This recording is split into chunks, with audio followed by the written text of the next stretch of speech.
de pocos días, ya pocas sesiones, la sesión de mañana para finalizar el año, ya finalizaríamos el año 2022, pues los índices están rebotando con fuerza durante la sesión de hoy. Quiere la gente quedarse comprada antes de finalizar el año fiscal 2022. Recuerden que también parte de las, veíamos esta semana, nos compartía Bank of America récord de salidas de capital en bolsa, posiblemente también debido a un impacto fiscal. La gente querrá vender antes de final de año para hacer efectivas esas minusvalías, esas pérdidas y poder compensarlas en los próximos años o poder compensarlas con otras ganancias que tengan a nivel fiscal.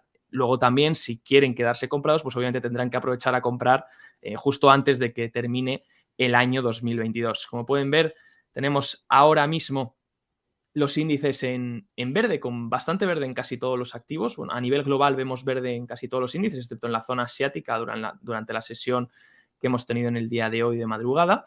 Y como vemos en Estados Unidos, pues ahora mismo, a falta de 2 horas para el cierre, tenemos el Nasdaq Composite en más 2,72%, el S&P 500 en más 1,91% y el Dow Jones en más 1,21%. Si miramos la amplitud, bastante favorable hoy. Tenemos casi todas las empresas subiendo dentro de los índices. Caen 1.277 empresas, mientras que avanzan más de 5.400 empresas en rangos sobre todo de entre el 0 y el 5%, como pueden ver aquí. Es importante, a partir de ahora, estos niveles, como vemos aquí, esos 3.800 que apuntábamos en el S&P 500 durante las últimas semanas y que de hecho el S&P está intentando aguantar ese nivel. Si se fijan aquí, vamos a trazar aquí para verlo bien. Si se fijan, ese nivel de 3.800 más o menos es el nivel donde el Standard & Poor's está intentando buscar aguantar. Obviamente, si lo perdiese, nos iríamos ya a otros niveles, como podrían ser el nivel de 3.700 o incluso el nivel de 3.600 en caso de que el 3.700 se perdiese. Pero por ahora el 3.800 se está aguantando. Además, ahora vamos a ver, si quieren, cómo están el ratio put-call. Hay mucha cobertura disparada, posiblemente mucho miedo de cara al inicio del año siguiente y a la finalización de este año 2022, que no ha sido del todo bueno, y también porque los inversores estarían pensando que la gente va a hacer efectivas esas pérdidas, ¿no? Debido a un año en el que no solo ha sufrido la renta variable, sino también la renta fija, pues muchos inversores pues pensarían, pues la gente va a aprovechar para vender y hacer efectivas esas pérdidas, ¿no? Como podemos ver por ahora importante que se mantenga ese nivel de 3.800. Veremos cómo iniciamos la semana que viene el nuevo año 2023, pero ahora estamos viendo pues una subida de aproximadamente casi el 3% en el Nasdaq y un casi 2% en el S&P 500 a falta de 2 horas para cerrar. Veremos exactamente luego con Gabriel Montalto cómo cierran los índices y si nos sorprende a última hora o no, pero vamos, esperamos un buen comportamiento si está siendo un día en general que está siendo bastante verde. Como pueden ver, el mapa, lo que estamos teniendo hoy sobre todo es un rebote de los sectores más sobrevendidos, de las empresas más sobrevendidas. Veíamos cómo Tesla había caído en línea recta, la sobreventa que tenía Tesla. Fíjense, vamos a mirarla, vamos a ponerlo aquí en el gráfico. Esta sobreventa, esta verticalidad de caída de sobreventa que estaba teniendo Tesla, se pueden fijar en el RSI para ver la sobreventa. Estábamos en niveles muy bajos en el RSI, que de hecho no veíamos desde prácticamente en los últimos años. Nivel más bajo del RSI, estaba muy sobrevendida la acción, y ahora pues lo que estamos viendo es un movimiento hoy de rebote de este tipo de acciones, más vendidas, donde había más miedo, ¿no? Veremos obviamente si el rebote continúa o es simplemente un rebote para continuar bajando, porque las cosas, aunque haya parecido que ayer contábamos, Tesla estaba bajando en línea recta, pero llevaba ya muchas sesiones cayendo, ¿no? Llevaba 1, 2, 3, 4, 5, 6, 7 sesiones consecutivas cayendo. Por tanto, las cosas no suelen caer en línea recta, también toman un respiro, el mercado se mueve por impulsos y retrocesos, y en este caso pues le ha tocado tomarse un respiro durante el día de hoy, también porque Morgan Stanley ayer actualizó a última hora su perspectiva, su precio objetivo para Tesla. En este caso dio un precio objetivo de, no sé si me equivoco, $240 aproximadamente. Lo tengo por aquí, vamos a ponerlo un segundo. De un precio objetivo de $250. Ha sido muy criticado porque el anterior eran de $330, ahora lo han ajustado a $250, siguen manteniendo esa recomendación de sobreponderar acciones de Tesla, cuando ha sido muy criticado este informe porque no es el mejor momento a lo mejor para sobreponderar una acción como Tesla, ¿no? Una acción tan cíclica, una acción que depende tanto del ciclo económico, una acción que depende tanto de dónde están los intereses y que obviamente la situación macroeconómica le daña. De hecho, Elon Musk, recordemos que hace unas cuantas semanas, mejor dicho, hablaba en Twitter diciendo que la caída de Tesla se debe sobre todo a la macroeconomía que estamos viviendo, a la macro que tenemos ahora mismo. Muchos también le criticaban diciendo que también puede ser por las valoraciones y también por sus otros despistes, como pueden ser Twitter o en otras cosas en las que está invirtiendo el tiempo ahora mismo, ¿no? Como pueden ver, pues Morgan Stanley establece $80 el objetivo más bajo, el peor objetivo, el objetivo bajista, $250 el objetivo más probable. Según ellos, obviamente, recuerden que decían antes $330, fíjense lo lejos que se ha quedado Tesla de los $330, ahora cotizan 120 más o menos, 100 y algo, y su objetivo alcista serían 440. Veremos si esto tiene algún tipo de viabilidad o otra vez van a tener que reajustar este objetivo. Ahí ya, bueno, surgen las especulaciones, ¿no? Sobre por qué realmente hacen esto, por qué mantienen sobreponderar y van corrigiendo el precio objetivo tanto, si se han equivocado casi por $100, ¿no? Si lo tenían antes por encima de $300 la acción. Como podemos ver, por tanto, movimiento de esas empresas más tecnológicas, estamos viendo hoy sobre todo rebotar. Si miramos en FIMI, nos vamos a grupos y miramos sectores. Fíjense, es que se ve los sectores más vendidos en la última semana, como podrían haber sido tecnología o consumo cíclico. Fíjense, es muy importante esta semana, este performance de esta semana, porque da muchas pistas. ¿Qué ha pasado esta semana? Ha habido rebotes de los intereses. Entonces, fíjense cómo se han comportado tecnología y consumo cíclico y servicios de comunicación. ¿Por qué estos tres sectores son los que más han sufrido esta semana? Porque el rebote de los intereses, que de hecho lo vamos a poner aquí, vamos a poner el TNX, que es el ETF del interés a 10 años, fíjense justamente el rebote que hemos tenido de los intereses a 10 años que han buscado otra vez esta zona del 3,8 aproximadamente. ¿De acuerdo? 3,84 o así. Y veníamos del 3,5, donde los intereses encontraron un rango, ¿no? Posiblemente ahora lo que veamos durante esta temporada es unos intereses del 10 años, unos intereses que se mantengan entre el 3,84 más o menos y el 3,5, ¿no? Y podamos ver aquí un rango en el que se establezcan los intereses de la parte larga de la curva, en este caso del interés del bono a 10 años. ¿Y qué ha pasado? Que claro, con este rebote en la última semana, fíjense qué rápido ha sido el rebote. Es que apenas unas cuantas velas de rebote en el ETF del TNX, que esto corresponde al comportamiento del interés del bono a 10 años. Fíjense este rebote tan rápido que ha habido, de más o menos el 3,6 al 3,80 y algo por ciento, pues obviamente lo que ha hecho ha sido que los activos, teníamos por aquí, los activos de mayor duración, como son tecnología, consumo cíclico y servicios de comunicación, sufran más. Esos activos más sensibles a la subida de tipos de interés, esos activos que sufren más. ¿Por qué sufren más? Porque al final, recuerden cuando tuvimos una tertulia donde hablábamos de, y creo que la tienen guardada en YouTube, o si la quieren mirar, hablábamos de crecimiento versus valor, hablábamos de cómo hacer esa distinción y muchos de nuestros invitados, por ejemplo, Gustavo, nos decía, yo no creo en la diferencia entre crecimiento y valor, yo más bien creo en la diferencia entre duración, alta duración y corta duración. ¿Qué quiere decir la duración? Bueno, es el promedio de los flujos de caja futuros que vamos a recibir. Entonces, tenemos que entender que cuando estamos comprando, por ejemplo, Coca-Cola ya a nivel presente ya da unos flujos de caja que van a ser lo máximo que va a dar en toda su historia, porque es una empresa ya madura, es una empresa que no tiene dónde escalar más, no puede llegar a más público objetivo porque ya cubre todo el mundo entero, sí que puede hacer nuevos productos y demás, pero es una empresa que más o menos lo que va a hacer es mantener un flujo de caja estable durante el presente, pero a lo mejor dentro de 20, 30 años pues va reduciéndose, ¿no?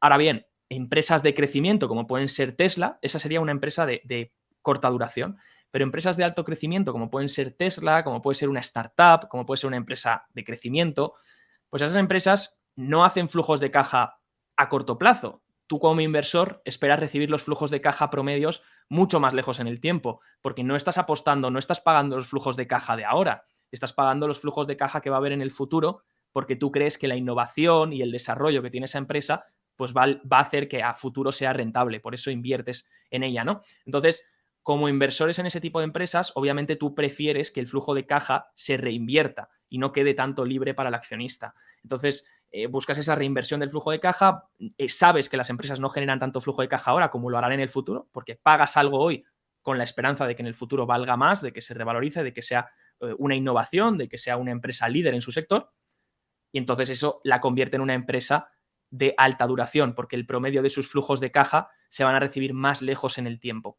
Esto es muy difícil mirarlo con las empresas, porque las empresas tienen valor terminal. Quiere decir que pueden estar operativas durante muchísimos años y no sabemos cuándo terminan. Por eso se suele usar la duración en el mercado de bonos. En el mercado de bonos sabemos que si compramos un bono a 10 años, pues yo voy a estar durante 10 años recibiendo un cupón, año 1, año 2, año 3, año 4, año 5, año 6, y en el año 10 voy a recibir el principal. Por tanto, ¿dónde está el promedio de los flujos de caja? Bueno, como el principal es un flujo de caja más grande que los cupones, porque el principal es la cantidad invertida que me devuelven, entonces el promedio va a tirar más hacia los últimos años. No sé si me explico bien, pero el promedio va a tirar más a partir del quinto año en adelante. Entonces, digamos que un bono a 10 años, por hacer una generalización básica, tiene una duración de 7, más o menos, porque sobre todo el flujo de caja grande lo recibiremos en el año 10 cuando nos devuelvan el principal. Pues si lo comparamos con un bono a 2 años, su flujo de caja, su promedio de flujos de caja, su duración va a ser más o menos de un 1,5 aproximadamente. Estamos teniendo una duración de 7 versus una duración de 1,5. El que tiene una duración de 7 es mucho más sensible a los tipos de interés, a cualquier cambio en los tipos de interés. ¿Por qué? Porque si yo tengo que esperar a recibir más lejos en el tiempo los flujos de caja, la tasa de descuento, el precio del dinero, el precio del tiempo, va a ir más en mi contra. Entonces, una subida en los tipos de interés pues afecta más este tipo de acciones. Y por eso hemos visto esta semana comportamiento tecnológico, consumo cíclico, comunicaciones, servicios de comunicación, ambos sectores donde encontramos empresas de mucha más duración, pues ambos caer, sobre todo el tecnológico como el que más, por esa subida de los intereses, que como pueden ver aquí, pues han rebotado el 3,5 al 3,8%. Ahora parece ser que después de este rebote tan fuerte podrían empezar a consolidar entre 3,5 y 3,8 más o menos, pero fíjense que hoy justamente los intereses corrigen un poco y también está permitiendo que está rebotando más. Pues hoy está rebotando más esos sectores de mayor duración. Los mismos que caían más durante la semana, tecnología, comunicación, consumo cíclico, son los que más rebotan durante la semana, tecnología, comunicación y consumo cíclico, por ese efecto de duración, ese efecto de caída de tipos durante el día de hoy que se está relajando un poco. Si miramos también, bueno, también puede ser porque hubiese mucha sobreventa y a lo mejor es simplemente un rebote de sobreventa, sobre todo si lo vemos en sectores que son los que más han sido vendidos durante estas últimas semanas, ¿no? Por tanto, podría ser un rebote un poco de alivio para calmar toda la sobreventa que está habiendo. Si lo miramos, por ejemplo, con un índice que les quería mostrar, bueno, el ratio put-call, en este caso lo estamos viendo con la media de 10 días, la media simple de 10 días, estamos viendo los niveles del ratio put-call que ahora mismo están en 1,23, la media de 10 días, y vemos que cuando llega a estos niveles, pues normalmente el miedo suele ser más extremo, ¿no? Suele haber mucha más cobertura y ahí pues podemos buscar zonas de rebote a corto plazo. Veremos obviamente si mantienen. Como he dicho antes, lo más importante durante estas semanas va a ser mirar esos 3.800 puntos si aguantan en el Standard & Poor's, si aguanta el SP500 los 3.800. Si pierde los 3.800, bueno, pues ya miraremos hacia zonas de 3.700, 3.750. Sea como sea, veremos qué nos depara este inicio de año. Recuerden que normalmente por estacionalidad, normalmente a lo mejor los últimos días del año y los primeros justo del inicio del siguiente, pues suelen ser un poco más alcistas, pero veremos si este año se cumple. Sea como sea, tenemos ya con nosotros por aquí para preguntarle todo esto a nuestro invitado de hoy, a David Galán, director de Bolsa General. Muy buenas noches, David, ¿cómo estás? Hola, ¿qué tal? Muy buenas noches, felices fiestas a todos y un placer estar contigo, Javier, comentando los mercados. Lo mismo digo, David, felices fiestas, gracias por estar aquí con nosotros un día 29 de diciembre, tomarte la molestia de poder acompañarnos. Y bueno, te quería preguntar, así por cerrar el año, ya que nos acercamos ya al final, estamos viendo hoy un rebote interesante. No sé qué opinas también del rebote de hoy, pero te quiero preguntar sobre todo si vamos a empezar, si crees que vamos a empezar el año con un rally estilo lo que tuvimos en 2019, o más bien hay riesgo de que el índice ahora mismo vaya a buscar otro mínimo, ¿no? Esa zona de 3.500 que veíamos el mínimo del año en el Standard & Poor's. ¿Cómo lo veis? ¿Qué estáis viendo desde Bolsa General?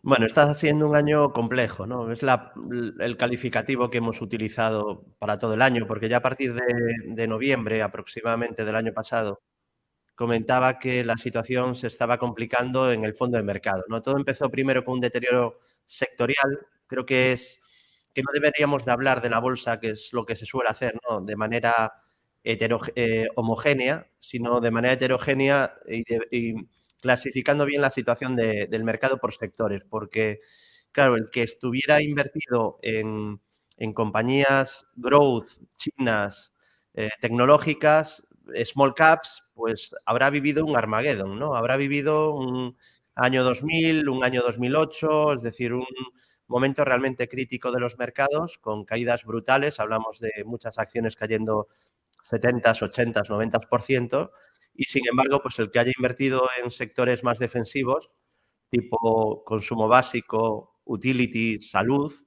pues habrá vivido un año muy tranquilo, incluso positivo, ¿no? Lo cual es muy llamativo porque no siempre es así, ¿no? En años muy malos o de caídas del 20% o más, como puede ser el de este año en algunos índices importantes, pues suele haber caídas generales, ¿no?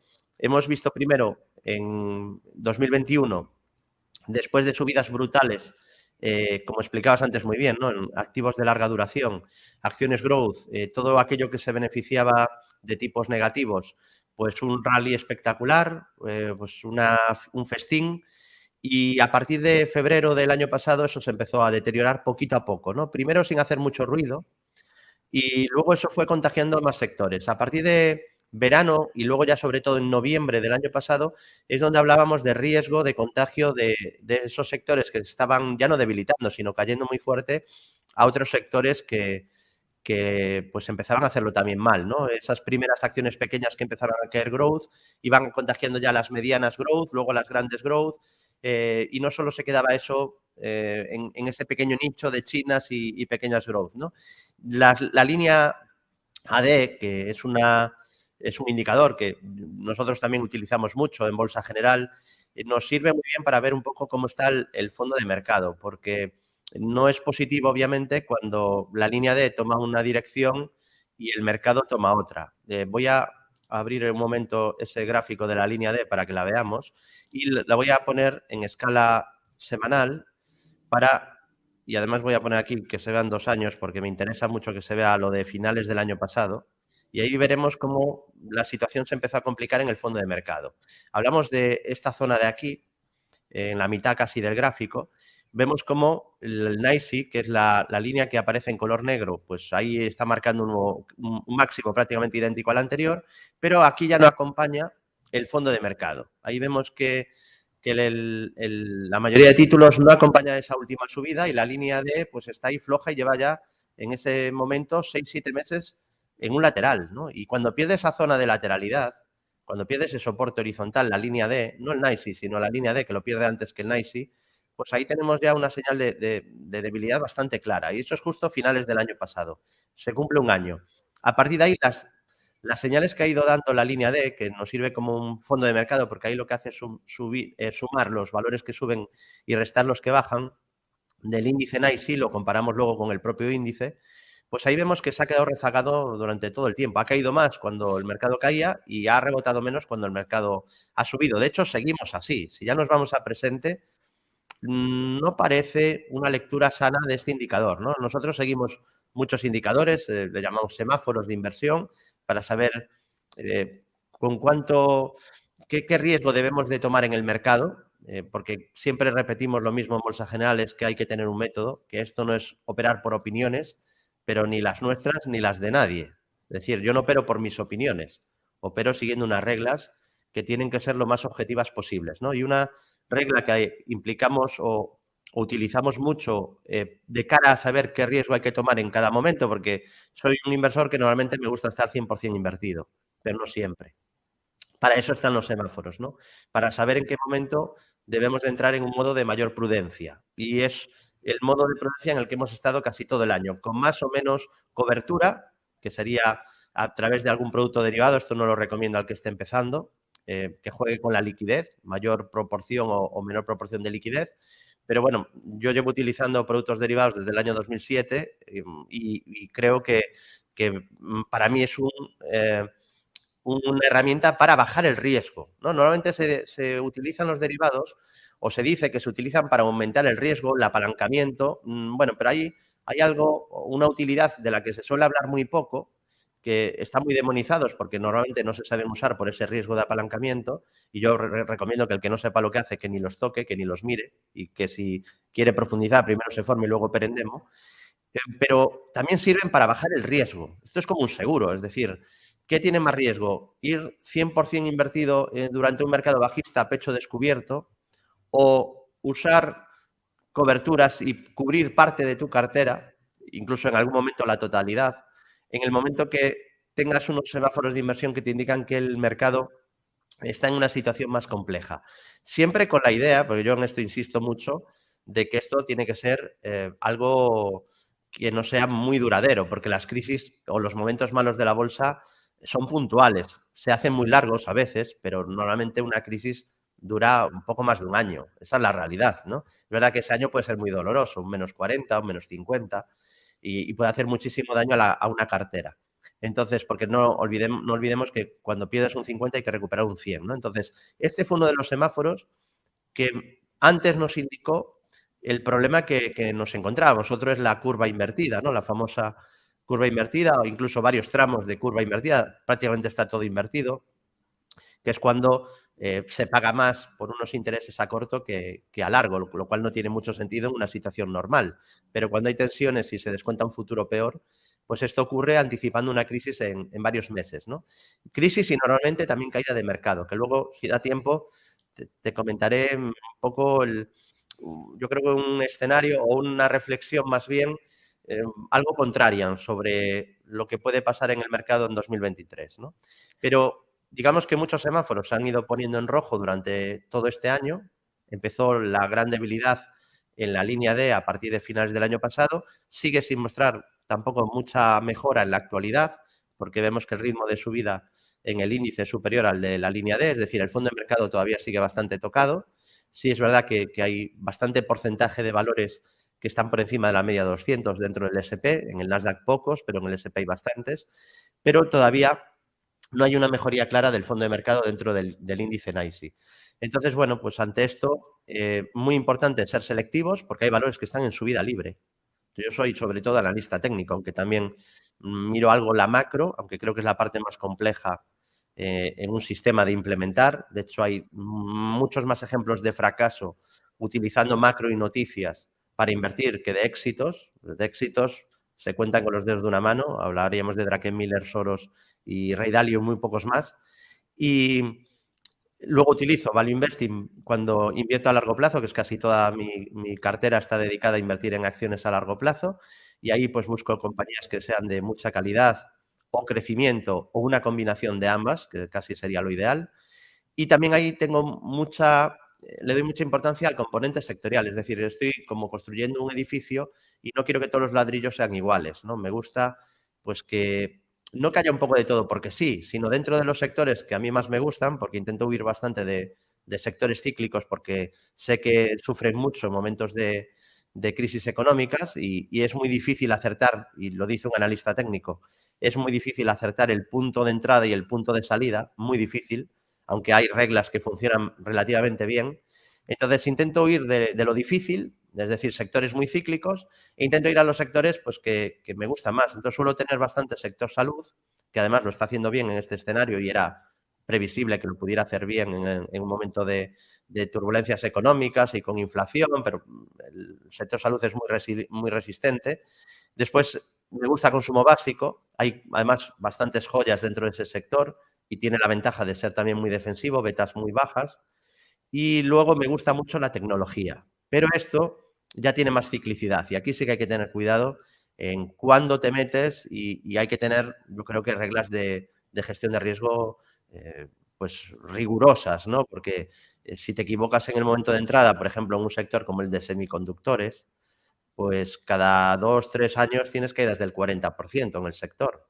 Debes de intentar huir cuando entras en sectores que tienen mucha ciclicidad de comprar después de subidas fuertes, porque esa ciclicidad lo que te está anticipando, esto es como la volatilidad, es casi un acordeón, ¿no? Con tendencia alcista, porque la tecnología va creciendo con el paso de las décadas, es un sector que lo ha hecho muy bien, pero con con momentos de episodios de volatilidad muy potentes que pueden hacer mucho daño a las carteras, ¿no? Pero también muchas compañías growth están en ese sector y a mí me gusta tener parte de growth también en la cartera. Así que, bueno, creo que hay que ser selectivos 2023, buscar compañías que hayan hecho una estructura alcista. O sea, a mí no me gusta comprar lo que está bajando ni lo que está cayendo vertical. Un ejemplo, pues podría ser Tesla, ¿no? Tesla partía de una valoración muy exigente, descontando años de futuro. Hay que decir que mucho menos ahora que lo que descontaba hace 5 años.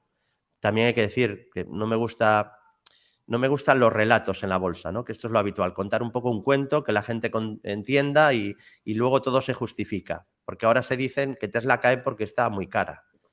Tesla se multiplicó por 100 o por 200, estando con PER 1000. Entonces, ahora que está PER 40 o 50, los que decían que se iba a hundir y era una burbuja, un 90% más abajo de que como está ahora, no pueden decir que está bajando y que acertaron porque es una burbuja.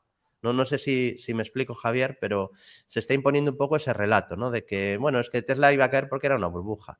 Bueno, pues siendo burbuja y todo el mundo diciendo que era burbuja, se multiplicó por 200. Incluso con la caída que hemos tenido, está por encima de niveles anteriores. Yo creo que simplemente es una compañía, pues como le pasó a Amazon, ¿no? En una fase de mucho crecimiento, tardó mucho en llegar al beneficio, la proyección sigue siendo buena y hasta ahora ha cumplido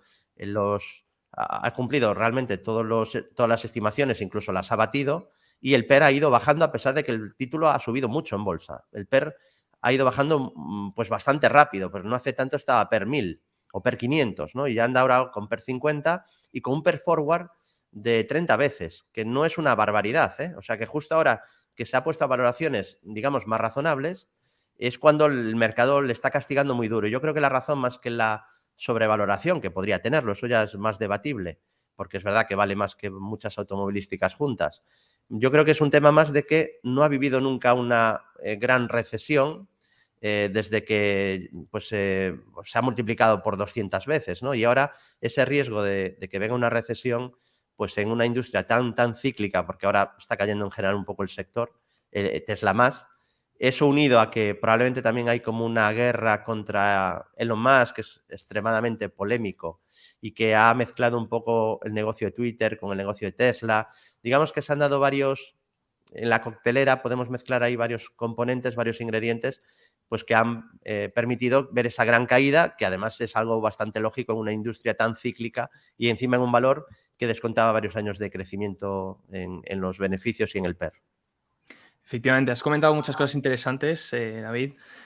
Hablando de Tesla, de hecho el otro día hacíamos una tertulia y decíamos, y has comentado también que para posiciones a largo te basas más en el value investing, que luego para temas más a corto plazo, sectorial y un poco más de técnico, obviamente. Pero claro, va a llegar un punto a lo mejor en el que estamos viendo como esas acciones de crecimiento de alta duración que comentabas también antes han corregido tanto por la macro en la que nos encontramos y por los niveles en los que venían y por también el efecto ese de boom and bust que veíamos tras la pandemia, han corregido tanto que llegará un punto en el que las oportunidades se podrán encontrar, ya no a nivel crecimiento o a nivel especulativo, sino a nivel incluso valoración. De decir, pues como bien has comentado con un ejemplo como Tesla, de decir, oye, pues ya pasamos a unos PER forwards o unos ratios mucho más interesantes. Oye, y comentando, porque has comentado también temas de amplitud, has comentado fondo de mercado, cositas muy interesantes, te quería preguntar, esta caída que estamos viendo, ahora que has mencionado Tesla en las megacaps y también viendo ese fondo de mercado que nos has comentado con la línea de la D, ¿creéis que puede llegar un momento en el que los índices, ahora mismo que estamos viendo Tesla, Apple, que se encuentra, no sé si a nivel técnico lo habrás mirado, pero se encuentra en una zona un poco peligrosa, si empiezan a seguir cayendo estas grandes y arrastran a los índices consigo, puede ser que nos cieguen a la hora de ver una cierta mejoría en el mercado? ¿Puede ser que llegue un punto en el que las pequeñas, las medianas, las acciones que ya han caído un 80 o 90% empiecen a mejorar mientras que las grandes están empujando el índice abajo, siendo las últimas en venderse? ¿Crees que ese escenario se podría dar? Y si es así, ¿cómo vigilamos, igual que has dicho, escenarios semáforos rojos, ¿no? ¿Qué escenarios a lo mejor, alguna característica de semáforo verde que vigiléis vosotros para decir, oye, pues está mejorando el fondo de mercado? ¿Sería solo la línea D o miráis alguna otra cosa más? Vale, bueno, es interesante. Voy a intentar sintetizar porque daría para 2 horas, ¿no? Sí. Sí, no, te escuchaba, creo que fue ayer, ¿no? Que hablabas justo de eso, de esa Sí, posibilidad, ¿no? hablábamos de eso ayer. Sí, pues, yo voy bastante en esa línea. De hecho, llevamos meses comentando a nuestros clientes que se pudiera dar ese escenario, ¿no? Igual que el inicio de la caída, yo recuerdo abrir algunas posiciones bajistas en índices y perder dinero en las primeras coberturas que abrí, porque el deterioro lo tenías en el fondo de mercado, pero los índices aún tiraron un poco más. Incluso cuando el deterioro en la línea D ya era muy evidente y bastante grave, ¿no? Y venía de algunos meses. Donde pintaba peor era en Nasdaq Composite y luego pues ya vinieron un poco el deterioro un poco en los demás índices, aunque no tanto, ¿eh? O sea, realmente en la línea D y en el Nasdaq Composite es donde mejor se veía. Entonces, igual que empezó así, con acciones pequeñas cayendo, un poco mientras los índices, los titulares de los periódicos y los valores directores pues seguían brillando y luciendo muy bien, el deterioro era debajo del capot, ¿no? Pues puede pasar lo contrario y muchas veces es así, ¿no? Que los generales son los últimos en caer. Hay un dicho en Wall Street que dice esto y están empezando a recibir esos disparos ya, esos grandes, ¿no? Ha caído mucho Amazon, ha caído Alphabet incluso, que es una empresa extraordinaria y que no parece que esté a una valoración muy alta, ¿no? Así a simple vista, pero también cayendo. Ha caído muchísimo Tesla, sobre todo en el último mes y medio, y está empezando a deteriorarse también Apple, ¿no? Que ayer incluso perdía mínimos del último año y medio. Es verdad que hoy lo ha recuperado rápido con un gap, aprovechando el rebote de la sesión de hoy.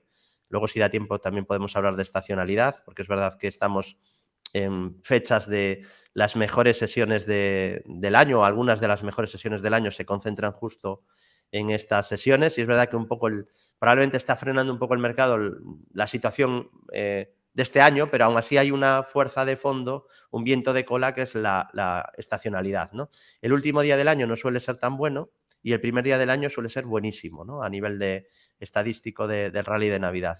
Tenemos un estudio, luego si da tiempo, ya digo, podemos profundizar más de cuándo es exactamente el mejor rally de Navidad posible, que lo hemos publicado, hemos hecho un estudio pues desde nuestro laboratorio algorítmico de qué fechas exactas son las mejores para invertir aprovechando el rally de Navidad. Pero bueno, digamos que eso es un viento de cola y mientras estamos en esta estacionalidad positiva tenemos a Apple chocando o intentando, jugando ya con fuego con el soporte de los mínimos del último año y medio, ¿no? Y con cierta debilidad. Igual que empezó, ya digo, con ese deterioro debajo del capó, podría pasar lo contrario, ¿no? Que tengas caídas en valores grandes a los que le cueste un poquito más hacer el suelo, porque al final esto es esto tiene una explicación de volumen, ¿no? Distribuir papel lleva un tiempo, entonces se suelen producir en valores grandes pues techos o bases en la parte alta largos antes de caer, como pasó con Tesla, y en cambio para luego acumular pues también hace falta luego un tiempo, ¿no? Y mientras están acumulando abajo los generales caídos, los valores pequeños ya empiezan a subir, porque ahí a la mínima que entre dinero pues ya se puede un valor empezar a disparar. Yo ya veo valores, cogiendo un poco el guante de lo que decías, a valoraciones muy atractivas. Me refiero a valores que han caído mucho. Incluso hay valores que han caído mucho que ya están en plenas recuperaciones, ¿no? Se me ocurre así a bote pronto, Crocs, por ejemplo, que es un valor bueno, de zapatillas, zapatos, ¿no? Del mismo sector tenemos Deckers. Estos dos valores habían caído mucho y ya están en una fase de recuperación, pero no es que estén empezando a subir. En el caso de Crocs ha subido más de un 100% desde los mínimos. Y si ponemos Deckers, para que veamos que probablemente el mercado ya ha detectado que igual se ha pasado de frenada en algunos valores castigándolos con las caídas, aquí ya es que ha pasado de 200 a 400, casi 100%, el otro más de un 100 y este cerca de un 100. Entonces, en silencio y mientras se repiten mantras de cómo está el mercado, qué va a hacer el SP, si va a caer a 2000, hay valores que es que están teniendo ya movimientos muy grandes, otros están en subida libre, por eso te hablaba antes del mercado heterogéneo, Novo Nordisk. Sí, podemos estar hablando de lo mal que está el SP o del Nasdaq y cuánto va a caer y si va arriba tener razón, pero mientras hablamos de esto, Novo Nordisk está marcando un nuevo máximo de la historia y no para de subir. Entonces, más que en ese lenguaje analista que muchas veces entramos, ¿no? Y muchas veces me preguntan de a ver si pronosticas, adivina, que yo estoy totalmente en contra de ese tipo de lenguaje, porque no tenemos ni idea de lo que va a pasar. Y aprovecho que estoy aquí en una tertulia para un poco contar mi escenario, pero al final no deja de ser un escenario que yo pueda considerar un pelín más probable que otro, pero vamos, que tengo muy pocas opciones de acertar y que el ser humano es pésimo, pero pésimo, muy, muy malo, y hay estudios que lo demuestran, haciendo pronósticos. De hecho, tengo que decir que hay mucha confusión con esto, que un analista técnico no adivina nada. O sea, un analista técnico no tiene que adivinar absolutamente nada de qué va a pasar. Que a veces se habla de adivinos. Yo creo que está mucho más cerca de la adivinanza lanzar un Excel de 10 años y descontar flujos de caja. Yo no sé si estarán de acuerdo los que me están escuchando, pero yo creo que eso sí que es adivinar el futuro. Creo que un analista técnico lo que debe hacer es intentar ir bastante sincronizado con el mercado. Entonces, estar en los valores que suben y gestionar el riesgo, porque cuando cambie la tendencia, pues los tendrá que vender. Y esa creo que es la labor de un analista técnico que haga las cosas bien. Gestión de riesgo e intentar estar en los sectores y valores líderes. Este que acabamos de ver ahora, Novo Nordisk, sería uno de ellos, ¿no? Es un valor que está liderando las subidas. Entonces, ya digo, es una situación un poco extraña porque ya digo que dependiendo del sector en el que hayamos entrado, la situación es muy diferente. Y completando un poco en mi primera respuesta, que me fui un poco por las ramas, esta dispersión sectorial también provoca diferencias muy grandes entre índices, ¿no? El IBEX 35, por ejemplo, que lo hizo de manera bastante mediocre en la última década y media, aunque hay que decir también que no tan mal como la gente se cree, porque se suele mirar el IBEX sin dividendos, ¿no? Es lo popular. El IBEX con dividendos está relativamente cerca de máximos de toda la historia. O sea, no es que no, el IBEX está en 8.000 y para llegar a los máximos tiene que doblar. Qué lejos está de máximos de 2007. No, los máximos están a un 10%. Pero ahora que el IBEX, ahora que el mercado está regular o con caídas en algunos índices muy importantes como el Nasdaq, el IBEX 35, por ejemplo, es un índice que lo está haciendo mejor que la media. Ha mejorado por ese componente sectorial. Lo que le castigó al IBEX, entre otras cosas, es no tener tecnológicas. Claro, pero ahora le ayuda, ¿no? Eso mismo que le castigó, ahora le está viniendo muy bien. Los bancos estaban muy mal. Y claro, el IBEX tiene mucho peso bancario. Era una cosa de las que, una de las razones que lastraba el índice. Justo ahora también es una cosa que le está viniendo muy bien. Entonces, es un índice que, pues a la mínima que el mercado da alguna tregua, lo está haciendo bastante bien y que parece incluso que está intentando parar la caída en la media. Vamos a ver si lo consigue. Ahí tendría un primer soporte en la zona de la media. Aquí, mientras tenemos índices, y ahora vamos a enseñar alguno, en Estados Unidos, por ejemplo, el Nasdaq, o incluso el SP500, que no son capaces de romper la zona de la media descendente, el IBEX se está apoyando en ella, ¿no? Luego tenemos otro índice como es el FTSE, en el Reino Unido. Este también es obviamente por componente sectorial, que lo está haciendo mejor que otros índices, pues porque tiene mucha empresa minera, ¿no? Y eso le está ayudando. Sectores que ahora lo están haciendo relativamente bien. Entonces tenemos al FTSE cerca de máximos de los últimos años. Lo tenemos muy cerquita de los máximos, con un comportamiento relativo muy superior a la media. Y si en cambio pues nos vamos a índices directores en Estados Unidos, tenemos al SP500, que la media todavía está en fase descendente y ha chocado ahí con la zona de 4.100, ahí tiene un primer nivel de resistencia. Luego, más débil todavía, tenemos al Nasdaq 100, que en este caso tenemos también al índice chocando con la zona de la media. Sí, hoy está rebotando, pero la tendencia de momento es bajista, ¿no? Hay máximos y mínimos decrecientes. Nada tiene que ver, nada, y este es el mensaje que quiero aprovechar, ¿no? Que hoy estoy aquí para contar un poco esta reflexión, ¿no? Nada tiene que ver, ¿no? ¿Cómo están las bolsas? Pues, a ver, depende de qué quieres que hablemos, ¿no? Porque nada tiene que ver lo que acabamos de ver del FTSE o incluso en el IBEX con este gráfico que estamos viendo ahora en el Nasdaq, que hay una caída muy fuerte desde máximos de finales del año pasado y que está ahora prácticamente en mínimos, ¿no? de los últimos tiempos. Con media 200 descendente, mientras que en el IBEX está funcionando ahora mismo de zona de soporte. Y luego en Estados Unidos más fuerte el Dow Jones, por lo mismo, por el componente sectorial, menos tecnológica, más consumo básico más salud, y eso le ha permitido pues romper este máximo anterior y estar por encima de la media. Nada tiene que ver, incluso ya ni siquiera nos estamos yendo de país. Nada tiene que ver ahora mismo la situación del Dow Jones con la del Nasdaq. Obviamente hay cierta correlación, claro, pero estamos viendo que uno está a una distancia de máximos pues relativamente corta. Vamos, que el Dow Jones si sube un 15% o incluso algo menos ya está en nuevos máximos históricos, mientras que el Nasdaq 100 está muy lejos, igual que el Nasdaq Composite, y sobre semáforo verde, que no me olvide, pues yo vigilo mucho el Russell 2000, ¿no? Sería una manera sencilla de vigilar un poco una mejoría. Igual que en la línea D tenemos fondo de mercado, pues analizar la situación de un índice que tiene un gran número de empresas pequeñas y medianas, como es el caso del Russell 2000, nos puede dar una buena pista. Y creo que además el gráfico ayuda mucho para eso ahora mismo. ¿Por qué? Porque si supera los máximos entre estos tres mínimos, pues tendríamos un triple suelo de libro. Y eso sería una señal muy positiva, porque nos podría activar un objetivo bastante importante.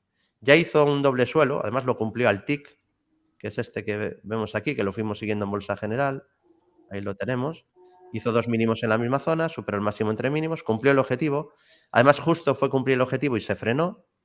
Y si superara el máximo, no entre los dos mínimos y ya no entre los tres, pues lo que tendríamos que es en el Russell, en el futuro sería 2033 puntos, ahora estoy enseñando un ETF, pues si superase ese máximo, activaría un gran triple suelo y digamos que hay el escenario probable, que ya digo que no tenemos ni idea de lo que va a pasar, pues nos indicaría que lo más probable serían las subidas, ¿no?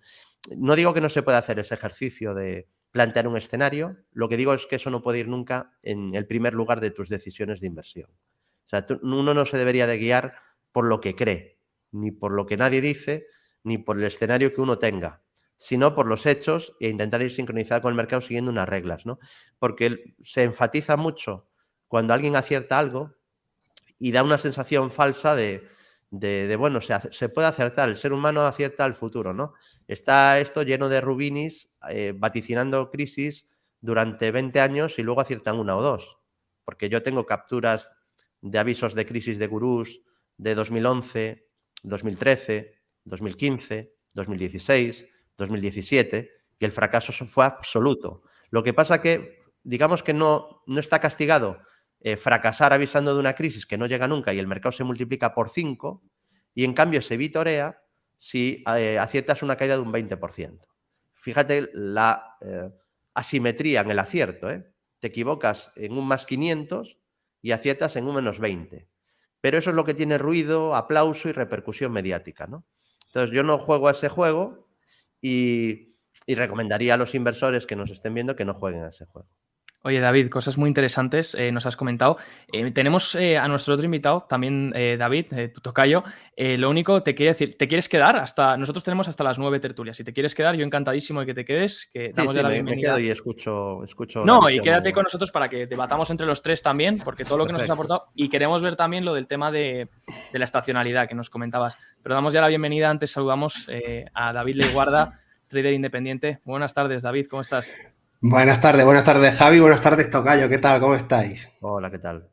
Bueno, te quiero preguntar, David, ahora bueno, David Leiguarda, ahora que has entrado, teníamos a David Galán comentándonos cosas muy interesantes sobre el fondo de mercado, ha hablado de la línea D, sobre un indicador que podría ser interesante cuando el IWM, en este caso, bueno, le estoy diciendo el ETF, cuando el Russell 2000 rompa esos máximos de verano, podría ser una confirmación interesante.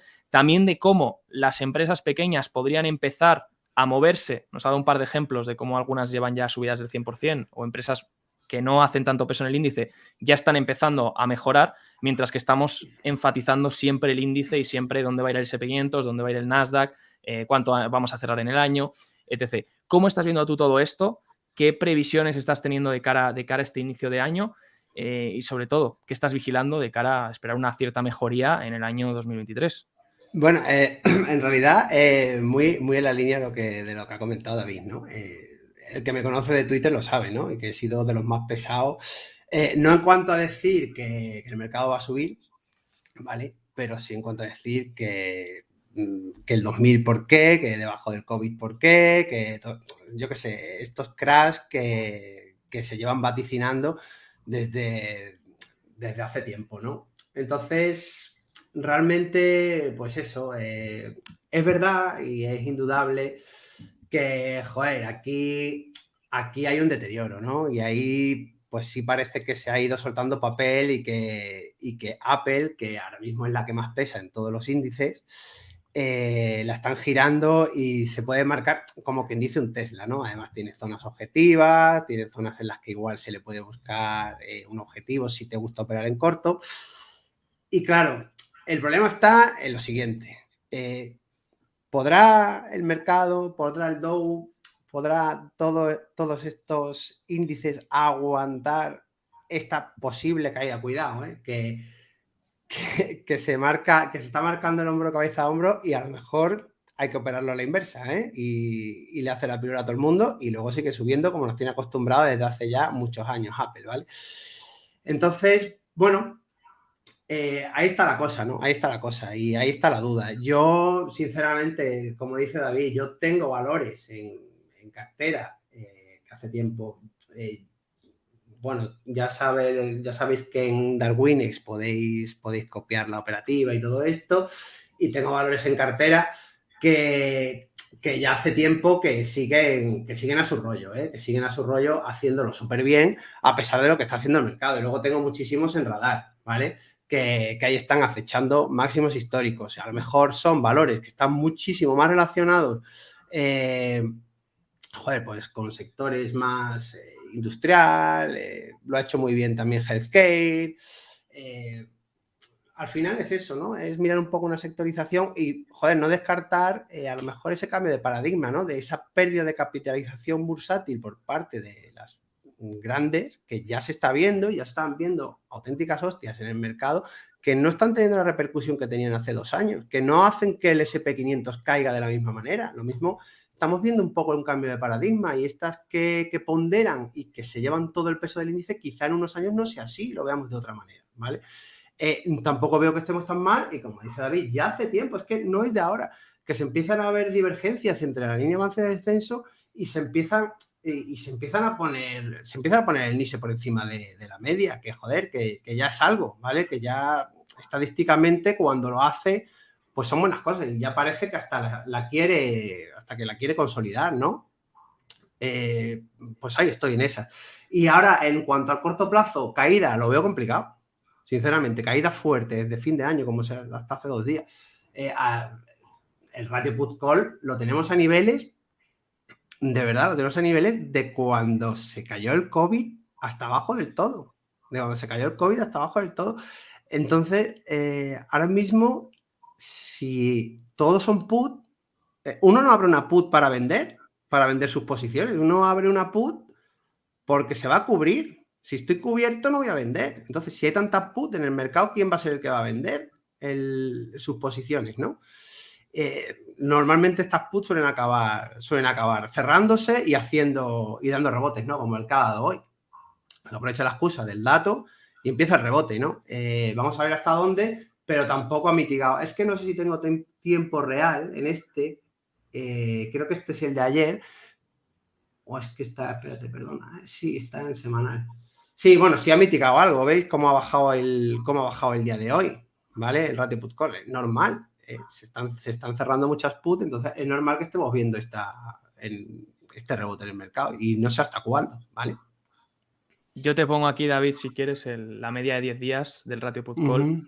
Y también, sí, en niveles altos, ¿no? Por eso, bueno, pues ayer, de hecho, nuestro compañero Gabriel Montato también lo comentaba, que eso daba pie a posibles rebotes a corto plazo. Y otra cosa que os quería preguntar, y ahora voy primero contigo, David Galán, os llamo por el apellido para que sepamos a ver con quién me estoy comunicando. El tema de la estacionalidad. Claro, hemos hablado de ratio put call, hemos hablado de la amplitud, la línea de avance y descenso, hemos hablado de cómo los índices ya no nos están dando la visión real de lo que está pasando. La estacionalidad, ¿qué nos dice de cara al año que viene, David? Bueno, de hecho, desde octubre suele ser positiva, aunque no está siendo muy buen final del año, pero aquí estoy enseñando en este estudio que hemos hecho, ¿no? Mes a mes el comportamiento del S&P desde 1950. Diciembre es el segundo mejor mes del año después de abril. Son meses bastante alcistas habitualmente. Esto obviamente hablamos de media y hay mucha dispersión en los resultados. Son estadísticas, no significa que si entras siempre vas a ganar en un año. Es casi una perogrullada lo que estoy diciendo, pero creo que no viene mal recordarlo, porque a veces publicamos algún estudio de estacionalidad y luego no funciona. No, es que no funciona, no funcionó este año, pero esto al final es una media. O sea, la idea ojo, David, que sí. Esta estrategia estacional de abrir en apertura y cerrar, no, abrir en cierre y cerrar en apertura y así todos los días, ya tiene su ETF y vence al índice, bate al índice. O sea que... Sí, porque está ahí la ventaja, ¿no? En el overnight, ¿no? Bueno, pues estamos ya dentro, ¿no?, de un periodo estacional positivo y haciendo un poco el estudio, además, enero también suele ser un mes positivo. También se dice que si los primeros días son buenos, las primeras semanas, luego el año puede ser algo mejor, aunque hay algo de sesgo, ¿no? En que, claro, si subes mucho en enero, es más difícil terminar el año negativo. Pero bueno, es un efecto que también se sigue bastante, el efecto enero. Febrero ya no es un buen mes y luego está lo famoso de vende mayo hasta octubre, ¿no? Es el main way. Entonces, aquí lo que vemos, septiembre muy malo también. Vemos que ahora estamos en una parte estacional positiva, octubre, noviembre, diciembre, enero, y especialmente son estas fechas, ¿no? Hemos hecho un backtest desde el año 50 también para ver cuál sería la mejor fecha del rally de Navidad, porque en los libros se suele decir o los 3 últimos días del año o 4 y el primero o segundo del año nuevo, ¿no? Pero realmente luego aplicando un backtest se ve que la mejor fecha posible sería desde el 18 de diciembre al 5 de enero, ¿no? Sería el mejor momento para comprar el S&P 500 en cuanto a rentabilidad-riesgo, un 77-78% de acierto, que esto es muchísimo. O sea, no hay tantas estrategias, salvo que sean de reversión a la media, pero de comprar y esperar no hay tantas estrategias con esta tasa de acierto. Han sido 56 operaciones positivas, 16 negativas, desde el año 50. La peor racha seguida de fallos es 2 operaciones, o sea, solo hay 2 años malos seguidos. El retorno medio es de 1,58% anual, que alguno puede pensar, David, eso es muy poco. Sí, pero es que es muy poco tiempo el que estás comprado. O sea, si anualizaras esta tasa, te sale una rentabilidad tremenda, ¿no? Pero sería un 1,58% anual con un máximo drawdown del menos 10,70, es decir, ha habido algún año muy malo en esa fecha que te cae un 10% el mercado en solo esos pocos días.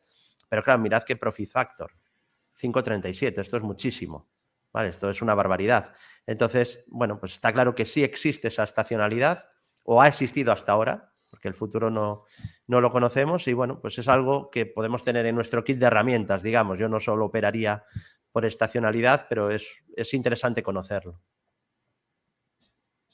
Muy interesante, David, esto que nos cuentas de la estacionalidad. De hecho, se ha visto mucho este año, aunque por ejemplo, no se esté cumpliendo la de diciembre, podríamos decir, noviembre y octubre sí que estacionalmente coincidieron, además en años, recuerdo que estuvimos revisando eso en esos meses, la estacionalidad en años de midterm, en años de elecciones de medio mandato, y se acabó cumpliendo bastante bien en base a lo estimado.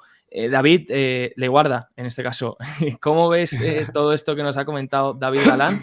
Y sobre todo, cuando nos has dicho de cara a que bueno, que crees que te parece difícil ahora que el índice caiga mucho más, ¿qué cosas estás viendo de cara al índice? Sí, en el corto plazo. Sí, en el corto plazo sí. Bueno, pues mira, Javi, haciendo el análisis así más análisis técnico, ¿no? Puro de acción del precio y tal, realmente valoro mucho la posibilidad de que en esta zona tengamos parada, ¿vale? Tengamos parada durante un tiempo. A ver, para mí realmente, Javi, las zonas donde realmente tengo que ver al precio por encima,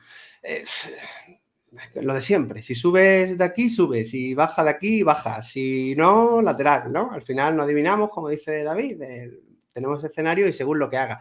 Y yo para ver de verdad al S&P 500 consolidado y con ganas de subir y de empezar ya un nuevo tramo alcista, ¿vale? Lo tengo que ver por aquí encima. Sin duda. Y consolidándolo, ¿vale? No solamente que nos enseñe la patita y luego caiga, ¿vale? Este sería el máximo, David, de verano, ¿no? Si no me equivoco. Efectivamente. Ahí empezaría a contemplarlo, ¿eh? Perdón, ahí empezaría a contemplarlo y empezaría a valorarlo, porque la directriz en sí solamente sí que tiene algo, ¿eh? No, es que porque pintéis rayas, ahí está la prueba, ¿no? Hay mucha gente que está deseando de que llegue la raya para vender el largo que lleva de aquí abajo y otros muchos que están deseando ponerse cortos en la raya, ¿vale? Entonces la raya su efecto tiene, ¿vale? Además que no solo eso, ¿no? También tiene niveles, aquí hay un nivel súper importante y súper duro, que tenía que batir y ha venido a tocarlo y no ha podido, ¿no? Pues algo parecido pasa con ese otro nivel que te comento. Y para mí ese nivel es súper importante, ¿vale? Y una vez que lo rompieras, sí empezaríamos a valorar, sí empezaría yo a valorar algo, algo importante. Claro, con permiso, por supuesto, de este último tramo, que nos ha ido cantando. Aquí, bueno, desde la zona de abajo hasta arriba, pues ya ves, ¿no? Además nos ha hecho la estructura, nos la ha hecho de libro, fase A, fase B, fase C, viene, bueno, pues ha recogido y todo lo que parecía que iba a originar este desequilibrio que se produce aquí y este engaño que parecía que nos iba a llevar ya a la zona baja, pues mira, ha metido tanto miedo, las puts se han disparado, nos la han parado aquí y, joder, ya nos están demostrando algo. Vamos a ver si no estamos haciendo una redistribución. Además, estamos en una zona también donde ha venido a apoyarse. Estamos en una zona también muy buena para mí esto es medio plazo, porque todo lo que sea por encima del gráfico de 1 hora, para mí ya es medio plazo, pero ya estamos en una zona y ya nos está haciendo una parada muy bonita para quizá buscar un tramo para el primer mes del año, ¿vale? Gracias, David. Nos comentabas rápidamente, te voy a preguntar rápidamente también para que complementes este análisis que has hecho, ¿algún sector que estés viendo? Antes, tanto David Galán ha comentado como tú has comentado, creo que has dicho healthcare, has dicho salud, has dicho sector defensivo. No sé si estás viendo a lo mejor algún sector que se esté comportando de forma relativa mucho mejor, así rápidamente antes de que terminemos, o incluso algunos que estén comportándose relativamente peor y que tengamos que evitar de cara a 2023, por lo menos hasta que mejoren. Sí, bueno, sin duda la tecnología y XLC, XLY, yo lo evitaría. XLY yo creo que no se cae más porque Home Depot es un valor súper fuerte y que no quiere irse, pero quitando eso, poco más. Entonces todo lo referente ahí yo no me pondría largo. Y bueno, y básicamente donde estoy trabajando, sí es verdad, pues sector defensivo, bebidas, en estas que están en las zonas de máximo, consolidándolas, haciendo estos patrones que nos gustan ver después de una base, el patrón de cap and handle, demostrando que aunque haya caídas fuertes, haya miedo en el mercado, pues se están manteniendo ahí. En cualquier momento que el mercado tire un poquito, pues ellas van a tirar con tranquilidad porque no van a tener oposición, ¿vale? En este caso estas Monster, seguramente otras así muy boomer, tipo Coca-Cola, estén parecidas, ¿vale? Estén ahí la Pepsi, Coca-Cola, estén en la misma parte, ¿vale? Y sí que, bueno, alguna cosilla de healthcare, pero no necesariamente. En industrial he visto verdaderamente cosas bonitas. Y también me está gustando mucho, estoy muy pendiente de Under Armour, ¿vale? Y de Nike, ¿vale? Nike también es otra que la tengo muy en el radar. Sí es verdad que no está en máximo, yo soy muy de comprar las que están ya rompiendo y haciendo los máximos históricos, valores muy fuertes, pero también guardo otra parte de la cartera para aquellas que ya quieren demostrar que han hecho suelo, ¿vale? Y que ya nos dan un soporte muy claro, ya nos están empezando a dar patrones, de que no quieren perder ciertas zonas, y entonces pues estoy mirando un poquito por esta parte también, ¿vale? Oye, pues nos quedamos con estos análisis. Os doy las gracias a los dos por haber estado aquí con nosotros en Negocios Televisión, sobre todo un 29 de diciembre a las 8 o 9 de la tarde. Os aprovecho para felicitar una feliz entrada de año nuevo, un feliz 2023, inicio de 2023, y espero veros pronto de nuevo por aquí. Además nuestro santo hoy, ¿eh? Efectivamente. Así que fíjate. Pues muchísimas gracias a ti, Javi, y encantado, ¿eh? Igualmente.